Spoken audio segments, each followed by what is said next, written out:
आप सभी मित्रों का मेरा नमस्कार। मैं अभिषेक सुधीर मिश्रा आपको अपने एग्जाम विद एएसएम चैनल पर स्वागत करता हूं। आइए मेरे साथ ज्योग्राफी में आज पश्चिमी घाट को सुनते हैं, पढ़ते हैं, समझते हैं। अच्छा, इससे पहले की जो लेक्चर दिया था हमने, उसमें हमने पढ़ा था पूर्वी घाट। और जिस बच्चा ने, जिस प्यारे छात्र ने पूर्वी घाट को यदि देखा होगा, सुना होगा, तो उसे पश्चिमी घाट अच्छे समझ में आएगा। और जिसने नहीं देखा होगा वो एक बार इस लेक्चर को देखिए, पूर्वी घाट को, उसका पश्चिमी घाट एकदम ज़बरदस्त समझ में आ जाएगा। और दोनों लेक्चरों से, मात्र 2 लेक्चरों से किसी भी एग्जाम में, चाहे यूपीएससी के ना हो, यूपी आरओ, पीसीएस या वनडे एग्जाम, कोई भी 2 से 3 क्वेश्चन देखने को मिल जाते हैं। बहुत इंपॉर्टेंट ये रहते हैं। कहाँ से मिलते हैं, कैसे मिलते हैं, किस तरीके से हमें इसका स्टडी करना होता है, चलिए आते हैं। जैसे कि हमने अपने पुराने लेक्चर में कहें तो लेक्चर नंबर 3rd 4th में बताया था कि जब हमारा भारत की उत्पत्ति हुई, या भारत हमारा गोंडवाना लैंड से अलग हुआ, उत्तर की तरफ मूव किया, उत्तर की तरफ मूव करता है, तो जैसे ये भारत हमारा अंगारा लैंड से, भाई भारत का जो भूमि है वो गोंडवाना लैंड हुआ, अंगारा लैंड कहें तो यूरेशियन लैंड से।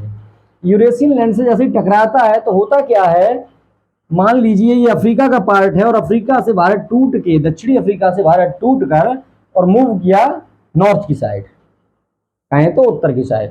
जैसे ही टकराया तो ये वाला हिस्सा यूरेशियन प्लेट से दब गया, और ये वाला जो हिस्सा है प्रायद्वीपीय भारत का, कहें तो क्या, प्रायद्वीपीय भारत का, इस तरीके से उठ गया। तो जैसे किसी, समझिएगा, जैसे किसी गाड़ी है, जैसे किसी गाड़ी में टकराती है तो उसका क्या होता है, बैक वाला हिस्सा तुरंत उठता है, भाई आगे वाला हिस्सा क्या होता है, दब जाता है, बैक वाला हिस्सा उठ जाता है। यही कारण हुआ कि प्रायद्वीपीय भारत का हिस्सा, ये वाला पश्चिमी घाट, उठ गया और अरब सागर इसमें धंस गया।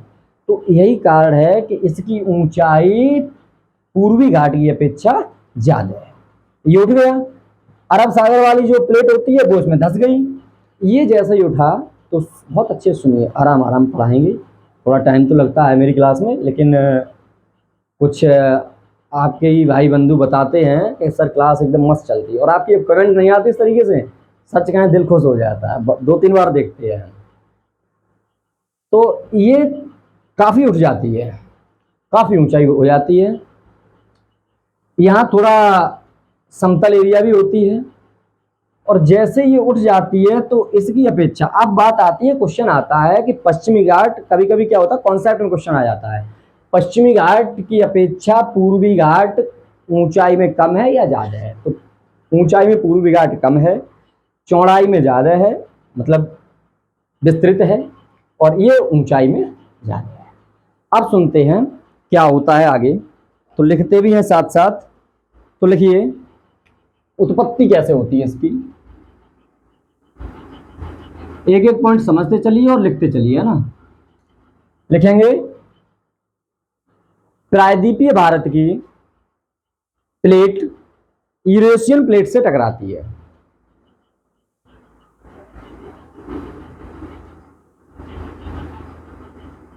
यूरेशियन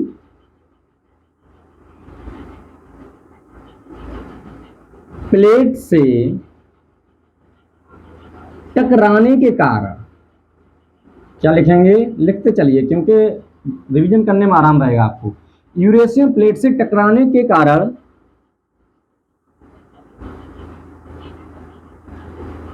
प्रायद्वीपीय भारत का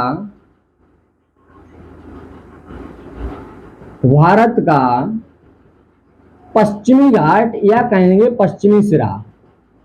क्यों कहेंगे पश्चिमी सिरा, क्योंकि ये हमारा प्रायद्वीपीय भारत है, इसका पश्चिमी घाट भी आप कह सकते हैं, पश्चिमी सिरा भी कह सकते हैं, पश्चिमी साइड भी कह सकते हैं, कोई फर्क नहीं पड़ता है इसमें। तो पश्चिमी घाट या पश्चिमी किनारा ऊपर की तरफ, पश्चिमी किनारा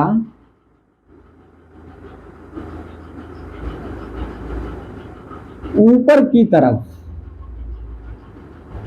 मेरा राइटिंग सबको समझ में आ जाता है ना, ऊपर की तरफ उठ जाता है। यही कारण है कि यही कारण है कि पूर्वी घाट की अपेक्षा, इस लैंग्वेज में लिखते चलिए, क्योंकि कभी भविष्य में हो सकता है आईएएस पीसीएस का प्री निकलने के बाद जब मेंस में आप लिखेंगे ना, तो इस लैंग्वेज में आप लिखेंगे तो नंबर अधिक मिलने के चांस रहते हैं, थोड़ा मैप बना के और इस लैंग्वेज में लिखने से। यही कारण है कि पूर्वी घाट की अपेक्षा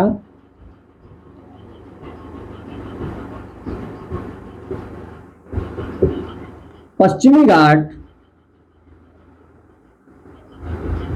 अधिक ऊंचा है।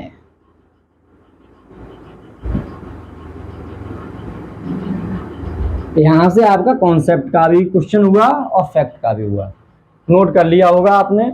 अब नेक्स्ट देखते इसमें क्या क्या है।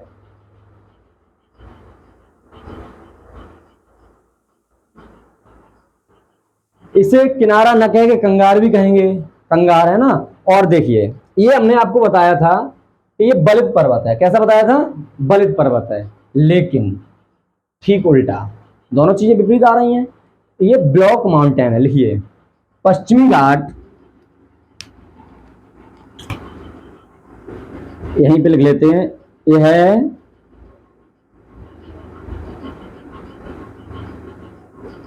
ब्लॉक पर्वत है या माउंटेन है।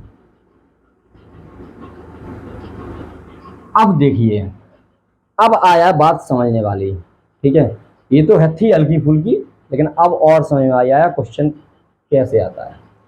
अब ये उठा तो लगभग कितने डिग्री पर उठा, क्योंकि यहाँ नदियां भी तो आती हैं, जैसे हमने यहाँ देखो निर्मित किया है नर्मदा नदी को, ताप्ती नदी को। देखिए आप सुनते जाना, समझते जाना, क्योंकि कुछ बच्चे हमारे प्यारे बच्चे होंगे ना, भोले भाले जो बच्चे होते हैं, कहें जो जैसे तैयारी कर रहे हैं, तो ये हमने सीधा बना दिया तो इसका मतलब ये नहीं नदी सीधी जा रही है। नदी हमेशा सर्पयाकार या वलयाकार रूप में ही बहती है, तो ये हमने सीधा बना दिया सिर्फ आपकी सुख सुविधा के लिए, न कि ऐसी नदी बहती है। नर्मदा नदी और ताप्ती नदी बह रही है, और फिर ये किस में गिरती है, अरब सागर में। इसका मुहाना कहाँ बनता है, अरब सागर में। बात आती है कि ये यहाँ डेल्टा तो नहीं बनाती है, आपको हमने लास्ट लेक्चर में बताया था, क्योंकि डेल्टा वाली नदियां ये हैं, और क्यों है वो भी आपको बताया था। क्यों, अब ज्यादा सब विस्तृत करने से आपकी क्लास बहुत लॉन्ग हो जाएगी, और जो बच्चों ने ये देखा होगा उन्हें सुविधा रहेगी। ये नदियां यहाँ गिरती हैं, और गिरने पर ये वी आकार की घाटी बनाती हैं। कैसी आकार की घाटी बनाती हैं, अभी लिखवाऊंगा, अभी वी आकार की घाटी बनाती है, और डेल्टा न बना के ये एस्चुरी का निर्माण करती हैं। किसका निर्माण करती हैं, एस्चुरी का। कभी भी आंख बंद करके अगर आ जाए कि पश्चिमी घाट में गिरने वाली नदी कोई भी किसका निर्माण करती हैं, तो वी आकार की घाटी बनाती हैं, एस्चुरी का निर्माण करती हैं। ये तो सब बता देंगे आपको मित्रों, सब बता देंगे, लेकिन जो बताने जा रहे हैं बहुत कम लोग बताएंगे। तो लिखिए इसमें पश्चिमी घाट की ढाल, यहां एक पहले हेडिंग डालेंगे आप,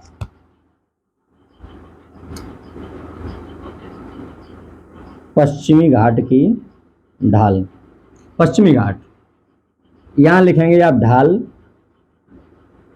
और ढाल लिखेंगे तो ढाल इसकी कितनी डिग्री है ये मोस्ट इंपॉर्टेंट है यहाँ पे, ठीक है।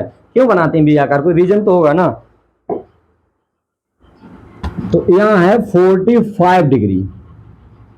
भाई जब 45 डिग्री माउंटेन ऊंचा है तो एकदम नदी ऊपर से गिरेगी तो उसका क्या होगा, वेग भी हाई होगा, और वेग हाई होगा 45 डिग्री, जब कोई चीज नीचे गिर रही है तो एकदम वी आकार की घाटी बन जाएगी, भाई तुरंत जमीन पे आएगी, और जमीन पे आने पर तुरंत मतलब अरब सागर में नदी फूलेगी, तो वहां पे वी आकार की घाटी बनाएगी। तो यहाँ ढाल 45 डिग्री है। फिर लिखेंगे तीव्र वेग है, क्या है, तीव्र वेग है। समझ में आ गया होगा, मेरी मतलब आशा है ये कि आप सभी बच्चों को समझ में आ गया होगा। अब लिखिए नदियां, यहां लिखेंगे आप, तो यहां आप जो अभी आपने बताया भाई लिखवा रहे हैं, वी आकार की या बी आकार की घाटी, वी आकार की घाटी। दूसरी चीज, यहां अवसाद नहीं पाया जाता है। भाई अवसाद कहां से पाया जाएगा, सोचने वाली बात है। एकदम कोई चीज गिरेगी तो वहां अवसाद रुकने की जगह ही नहीं है 45 डिग्री पे, तो अवसाद नहीं पाया जाता। आप लिख लीजिए अवसाद की कमी, लिखिए मेरे साथ में, अवसाद की कमी लिखते हैं, अवसाद की कमी। और अभी अभी हमने तुरंत बताया कि यहाँ ये डेल्टा का निर्माण न करके एस्चुरी का निर्माण करती हैं। डेल्टा का निर्माण न करके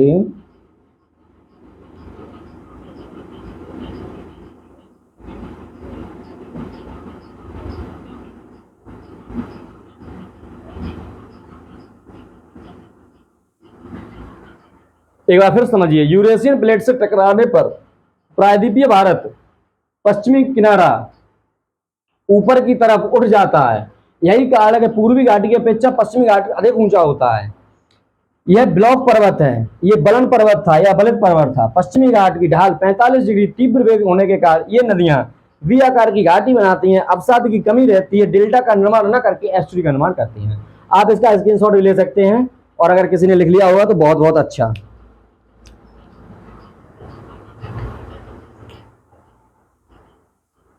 रफ कर दें। आप देखिए, मजा आ रहा है ना? क्यों विवेक भाई, आ रहा है? तब सही है यार, मजा तो आ रहा है ना?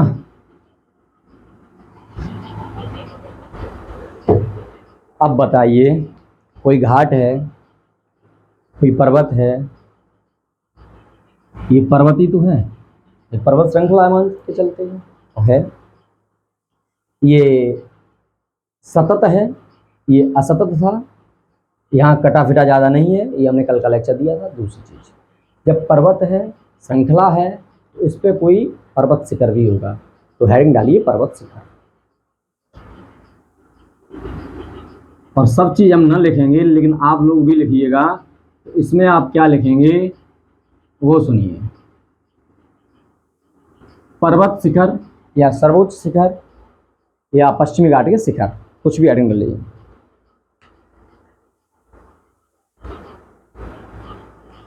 एक चीज यहां और समझते हैं, मानसून समझते हैं। कल आपको जैसे हमने बताया था ये वाला मानसून, तो इसका भी तो समझना है। हमने यहाँ बताया था 100 से 150 200 तक, 150 मान के चलिए, काफी बुक्स में 150 दिया हुआ है। यहाँ क्या होता है, बारीकी से समझिए। ये जो पश्चिमी घाट है, तो इससे हमने इससे ऊंचा बताया, वो 45 डिग्री पर, मतलब इतना ऊंचा है। तो अधिक ऊंचाई होने के कारण जो हमारी अरब सागर से, ये अरब सागर ही तो है दोस्तों, इधर से इस तरफ से जो भी हवाएं जाती हैं, तो वो टकरा जाती हैं। किससे टकराती हैं? पश्चिमी घाट के पर्वतों से, पश्चिमी घाट से। और पश्चिमी घाट अधिक ऊंचाई के कारण, यहां टकराने के कारण वर्षा इसी घाट पे हो जाती है। जो यहाँ मैदान है ना, ये तटी भाग है, अभी तटी भाग भी तो आपको पढ़ाएंगे नेक्स्ट क्लास में। ये जो तटी भाग है, इसी पे ही वर्षा हो जाती है। इसकी अपेक्षा यहाँ वर्षा कम होती है, अभी शेर भी बताएंगे आपको इससे आगे। यहाँ वर्षा अधिक हो जाती है और यहाँ वर्षा कम होती है। यहाँ वर्षा होती है 150 से 200 सेंटीमीटर, और यहाँ वर्षा होती है 50 सेंटीमीटर, मतलब बहुत ज़्यादा कम। 50 तो कम है, हमारे राजस्थान के उसमें 25-30 सेंटीमीटर होती है, उसका मतलब नगण्य वर्षा होती है। तो यहाँ बहुत कम वर्षा होती है। शहर भी बताएंगे कौन कौन से शहर में ज़्यादा होती है, कौन, एक ही स्टेट के शहरों में, ठीक है। तो आप लिखिएगा,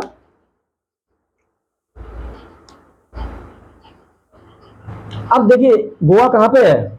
गोवा लगभग लगभग यहाँ पे है, ठीक है। कर्नाटक और महाराष्ट्र के छोटे से हिस्सा में गोवा है, जो कि उसका लगभग 16 डिग्री रहता है, 16 पे रहता है।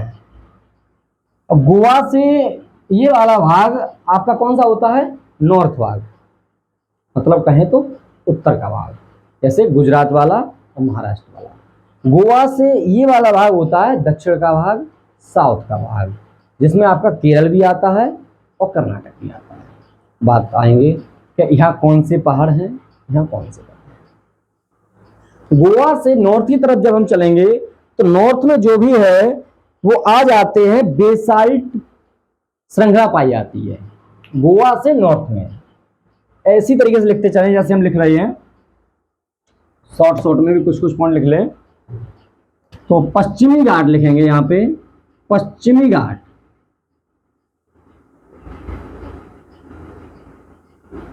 पश्चिमी घाट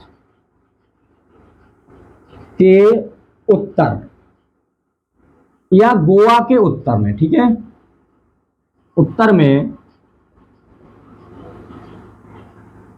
कौन सा बताया? बेसाल्ट। आपको हमने 2-3 क्लास पहले बताया था, बेसाल्ट और काली, महाराष्ट्र वाला हिस्सा।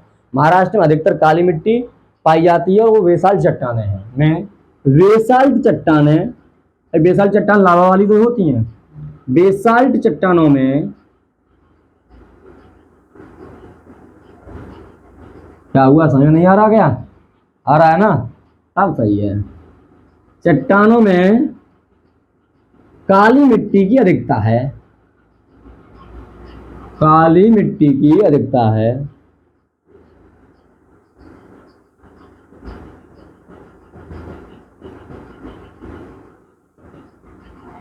हाँ, स्टेट तो आप लिख लें, महाराष्ट्र वाला स्टेट है ये। काली मिट्टी किसके लिए फेमस है? कपास। इसे कपासी मिट्टी भी कहते हैं, इसे रेंगुर मिट्टी भी कहते हैं, ठीक है। और यहीं पे लिखिए आगे। अब आता दक्षिणी वाला, अब आता है ये वाला सिस्टम। तो यहाँ आपका धारवाड़ क्रम की चट्टानें पाई जाती हैं। कौन सी चट्टानें पाई जाती हैं? धारवाड़ क्रम की चट्टानें पाई जाती हैं। तो लिखते हैं इसके दक्षिणी में भाग में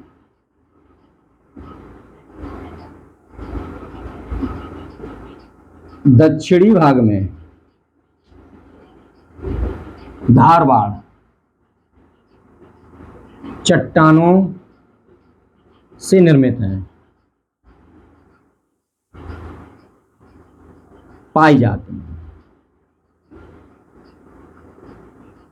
देखो, लैंग्वेज बनाने के ऊपर होता है। हमने लिखा इसके दक्षिणी भाग में धारवाड़ चट्टानें पाई जाती हैं। यदि हम लिखते यह दक्षिणी भाग में धारवाड़ क्रम की चट्टानों से निर्मित है, तो यहाँ ये लिख देते हम, ठीक है। अब देखिए, जो हमारा पश्चिमी घाट है, पश्चिमी घाट के नॉर्थ में जाते हैं टॉप पे, महाराष्ट्र और गुजरात। कहेंगे तो गुजरात का दक्षिणी सिरा, महाराष्ट्र का उत्तरी सिरा। यहाँ एक कलसुबाई पर्वत श्रेणी है, पूछ लिया जाता है ये कहाँ पर है, तो ये महाराष्ट्र में आ जाता है, ठीक है। ये आपकी विंध्यन श्रेणी है, ठीक है। और विंध्यन श्रेणी आपकी यहाँ से चलती है। और बहुत इंपॉर्टेंट चीज बताते हैं, हमारा जो एमपी और मिर्जापुर यूपी का डिस्ट्रिक्ट, और ये जाके बिहार के सासाराम तक जाती है। कहाँ तक जाती है? बिहार के सासाराम तक। यही श्रेणी, लंबी श्रेणी है ये। तो आप लिख सकते हैं यहाँ पे, जो भी लिख सकते हैं। दक्षिण में यह जो है वो बाबा बुदन की पहाड़ी भी है। ये जो दक्षिण है, मान लीजिए अगर यहाँ बना है तो यहाँ भी हो सकता है, आपको जानकारी के लिए हमने बना दिया है। बाबा बुदन की पहाड़ी पर ही यहाँ सोना पाया जाता है, जो कर्नाटक में स्थित रहता है। ये सब तो सोना पाया जाता है, ये कर्नाटक में तो है, चिकमंगलूर कर्नाटक, ठीक है। नोट कर लिया ना, ये सब करते रहिए। तो इतना अगर नोट कर लिया तो फिर नेक्स्ट चलते हैं। बस इतना ही है यहाँ पॉइंट इंपॉर्टेंट, और कोई खास पॉइंट नहीं है। अब यहाँ पे थोड़ा ले लेते हैं, समझ में आता है। देखिए, महाबलेश्वर आपका महाराष्ट्र में है, ये आपको पता होना चाहिए। ताप्ती नदी के अगर उत्तर में पूछा जाए तो सतपुड़ा रेंज है या सतपुड़ा श्रेणी है। नर्मदा नदी के उत्तर में पूछा जाए तो विंध्यन श्रेणी है, और दक्षिण में पूछा जाए तो सतपुड़ा श्रेणी है। दक्षिण में ताप्ती के दक्षिण में पूछा जाए तो ग्वालीगढ़ श्रेणी है। तीसरी चीज, बाबा बुदन की पहाड़ियों पर ही 2 चोटियां और हैं, जो कि मुलानगिरी और अजंता की श्रेणी है। अब आप लोग ये तो बताएंगे हमें कि अजंता की श्रेणी किस स्टेट में है, और अजंता की श्रेणी में कौन सी गुफाएं हैं, और हिस्ट्री में थोड़ा जाएंगे तो किस धर्म को ये प्रदर्शित करती हैं, ये हमें कमेंट बॉक्स में बताएंगे। बाबा बुदन की पहाड़ी कर्नाटक चिकमंगलूर है। ये हमारी सतमाला श्रेणी है। हमेशा याद रखिए, बाबा बुदन की जो पहाड़ियां हैं उसके दक्षिण में ही सतमाला श्रेणी है। अब चाहे आपकी बाबा बुदन की पहाड़ी यहाँ हो तो सतमाला श्रेणी यहाँ हो जाएगी, इतना थोड़ा बहुत हो जाता है। अब आते हैं हम नीलगिरी पहाड़ी पर। ये सब लिखते रहिए, समझते रहिए, ये हम लिखवाएंगे नहीं अब। नीलगिरी पहाड़ी लिख सकते हैं, यह 3 स्टेट में फैली हुई है। कितने स्टेट में फैली हुई है? 3 स्टेट में। वो स्टेट है तमिलनाडु, कर्नाटक, तमिलनाडु, कर्नाटक और केरला में। 3 स्टेट में फैली हुई है नीलगिरी की पहाड़ी। नीलगिरी की पहाड़ी पर ही एक सर्वोच्च चोटी है और उस चोटी का नाम है, नीलगिरी की पहाड़ी पर सर्वोच्च चोटी है, उस चोटी का नाम है दोदा बेटा, जिसकी ऊंचाई है लगभग लगभग 2637। अब वही बात है ना, लगभग लगभग। भाई कोई आएगा जियोग्राफिस्ट कोई कहेगा 2650 है, कोई आएगा तो 2550 कह देगा, कहने का मतलब 2637 ये दे रहा है। तो यहाँ लिख सकते हैं, मेरे साथ नोट कर लीजिए यहाँ पे। यहाँ पे एक पहाड़ी है दोदा बेटा, चाहे यहाँ लिख सकते चाहे इधर लिख लो, कोई भी लिख लो। तो यहाँ लिख सकते हैं दोदा बेटा, दोदा बेटा, और इसकी ऊंचाई कितनी है 2637 मीटर लगभग, लगभग लिख लेना, क्योंकि एग्जाम में भी ये ऐसे ही पूछता है। ठीक है, दोदा बेटा नीलगिरी की सर्वोच्च चोटी है। ठीक है, अब आता है जब दोदा बेटा नीलगिरी की है तो भाई दक्षिण की तो एक आपने तो जानकारी होनी चाहिए। दक्षिण में अनाईमलाई जो आपकी पहाड़ी है, अन्नामलाई, इसमें एक है पहाड़ी, उसका क्या नाम है, अनाईमुड़ी है।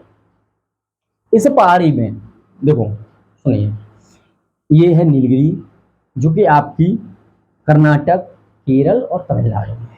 अन्नामलाई जो है वो केरल और तमिलनाडु के जो संपीड़न है ना, बलन जो मतलब मुड़ते हैं वहां पे, या दोनों का सीमा बनती है या दोनों टच करते हैं, इस जगह स्थित है अन्नामलाई। और अन्नामलाई पहाड़ियों पर ही एक पहाड़ी है, उसका नाम है अनाईमुड़ी, जो कि दक्षिण भारत की सबसे ऊंची चोटी है। बस इतना ही यहाँ जानिएगा। मान लीजिए छोटी सी हम बना लेते हैं, और ये दक्षिण भारत की सबसे ऊंची चोटी अनाईमुड़ी,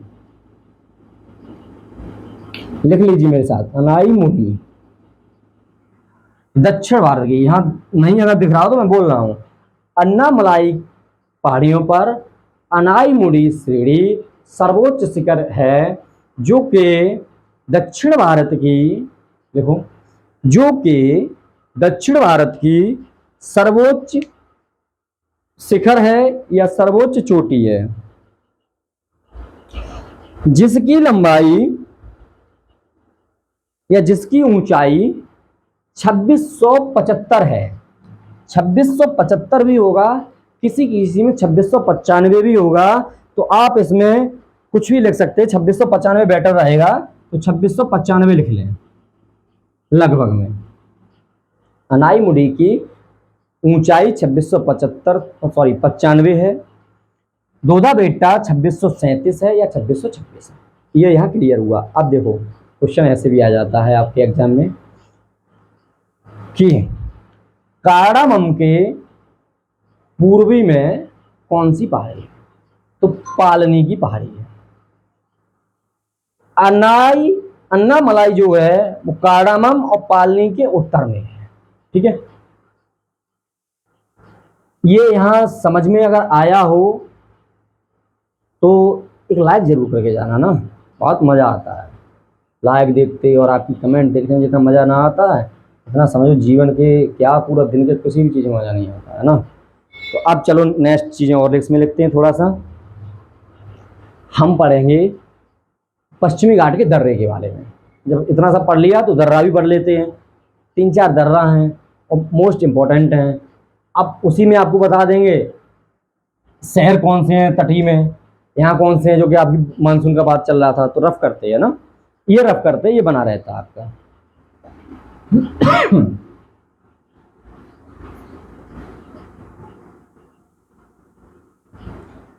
तो यहां हम बनाते हैं, मान के चलिए, सॉरी थोड़ा थोड़ा तोड़ के बनाना पड़ेगा ना, दर्रे के बनाने पड़ेंगे तो क्यों फिर बाद में रफ करेंगे।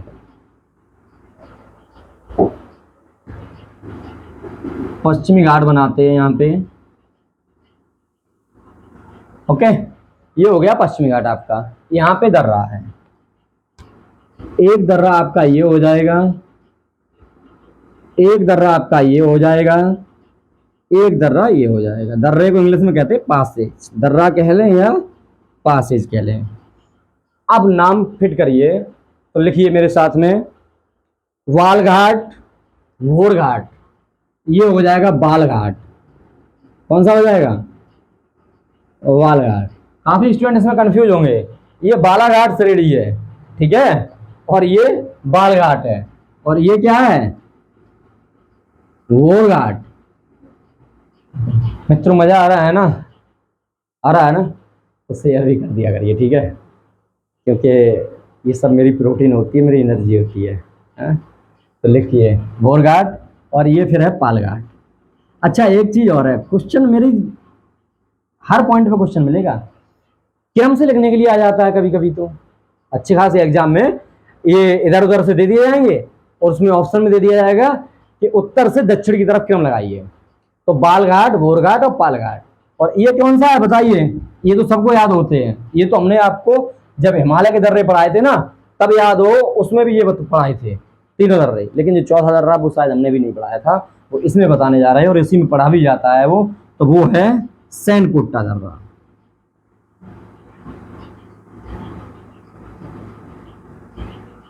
क्लियर? बालघाट, घोड़घाट, पालघाट, सैनकोट्टा। अब बात आती है, हमने आपको दर्रे वाले चैप्टर में पढ़ाया था या लेक्चर में पढ़ाया था कि जब दर्रा है तो भैया यहाँ से इधर को जाने की रास्ता है, दर्रा का मतलब ये हुआ कि यहाँ से हम इधर जाएंगे, यहाँ से इधर जाएंगे, यहाँ से इधर जाएंगे। तो लिखिए, अब हम बोलेंगे और आप लिखेंगे, इस साइड की सिटी लिखेंगे आप। यहाँ है आपकी थाने, ठीक है, यहाँ है आपकी थाने, उसके बाद आता है आपका मुंबई, ये आता है मान लो मुंबई, तो लिखते चले साथ साथ, थाने और मुंबई। अब बात आती है, ये तो इसका हो गया, अब बात आती है यहाँ पे, तो यहाँ पे आपका आता है कोझिकोड, कोझिकोड,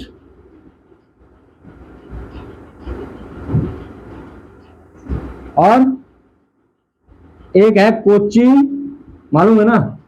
कोचिकोड का ही नाम वो कालीकट था उस समय जब वास्को डी गामा आया था, उसी का नाम बदल के कोचिकोड रखा गया, बस थोड़ा ऊपर नीचे बन रहा है, उससे कोई फर्क नहीं आता है। और ये फिर मान लीजिए है तिरुवनंतपुरम है, ये तटीय मैदान में आ जाते हैं, जो हमारा तटीय मैदान है पश्चिमी घाट का, केरल जैसे स्टेट है उसके तटीय मैदान में ये वाले आ जाते हैं। अब इस साइड की नोट करिए, तो लिखिएगा नासिक, पूना, यहां है आपका नासिक, समझ रहे हो ना नासिक को भाई, दोनों महाराष्ट्र के ये सब चल रहा है, और यहां है आपकी मान के चलिए पूना। अब यहां क्या है बताइए, आप भी बताइए कुछ भाई,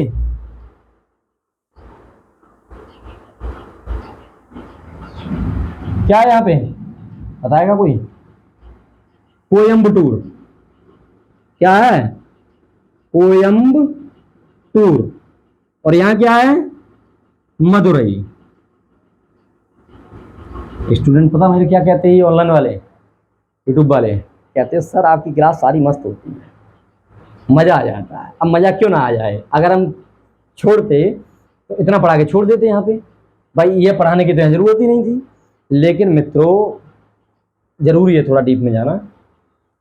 तो अब मान लीजिए मुंबई से नासिक जाएंगे, पूछ लिया जाता है एग्जाम में कि मुंबई से नासिक जाने के लिए हम किस दर्रे का प्रयोग करते हैं, तो बालघाट का। थाने से हम मुंबई आ सकते हैं और मुंबई से बालघाट से नासिक जा सकते हैं, यहां से ऐसे भी जा सकते हैं, ये रास्ता है। थाने से अगर पूछा जाए कि नासिक जाएंगे तो कौन से दर्रे का इस्तेमाल किया जाएगा, बालघाट दर्रे का। मुंबई से अगर नासिक जाएंगे तो कौन से दर्रे का स्टार्ट किया जाएगा, बालघाट दर्रे का। यहां से भैया इससे मुंबई से अगर हम पूना जाएंगे तो किसका इस्तेमाल करना पड़ेगा, भोरघाट का। कोझिकोड से अगर हम पूना जाएंगे तो भोरघाट का। यदि हम कोझिकोड से कोयम्बटूर जाएंगे तो पालघाट का। कोच्चि से अगर हम कोयम्बटूर जाएंगे तो पालघाट का। कोच्चि से अगर हम मदुरई जाएंगे तो सैनकोट्टा का। तिरुवनंतपुरम से अगर मदुरई जाएंगे तो सैनकोट्टा का। ये एग्जाम में आ जाते हैं क्वेश्चन, ये हमें थोड़ा समझने के साथ साथ रटना भी पड़ सकता है। विवेक बाबू क्लियर हुआ? अब देखिए उस ट्रैक का नाम नहीं याद आ रहा है, आप अगर सर्च कर पाए तो कर लेना गूगल से, उस पर सर्च ये करना कि पश्चिमी घाट पे ठाणे से और तिरुवनंतपुरम में सब कौन क्या नाम है उस रूट का, मुझे थोड़ा याद नहीं आ रहा है। ये सबसे मतलब विश्व प्रसिद्ध रूट है ट्रेन का। क्या रूट है? विश्व प्रसिद्ध रूट है। आपको ये बनाने की जरूरत नहीं है, बनाए तो बना भी सकते हैं। विश्व प्रसिद्ध है। इसमें लगभग लगभग 150 के करीब इसमें टनल है। 150 के करीब टनल है इसमें, काफी सुरंग वगैरह। मोस्ट इंपॉर्टेंट है, उसमें नाम सर्च कर लेना। ये अब तक एग्जाम में तो नहीं आया है, लेकिन एक बार सर्च कर लेना।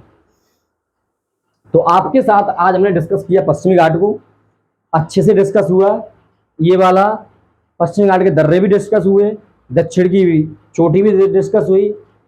और हाँ, इतना ही नहीं छोड़ेंगे हम आपके साथ, दक्षिण की पहाड़ियों को और विस्तृत रूप में बताएंगे, एक एक चीज बताएंगे, क्या क्या पाया जाता है, क्या क्या नहीं। अभी तो हम पश्चिमी घाट पढ़ रहे थे। इसी के साथ में हम अपना क्लास यहाँ पे समाप्त कर रहे हैं, बंद कर रहे हैं। आप वीडियो को लाइक एंड शेयर जरूर करें, थोड़ा मनोबल बढ़ता रहता है। आप सभी मित्रों का सहृदय धन्यवाद।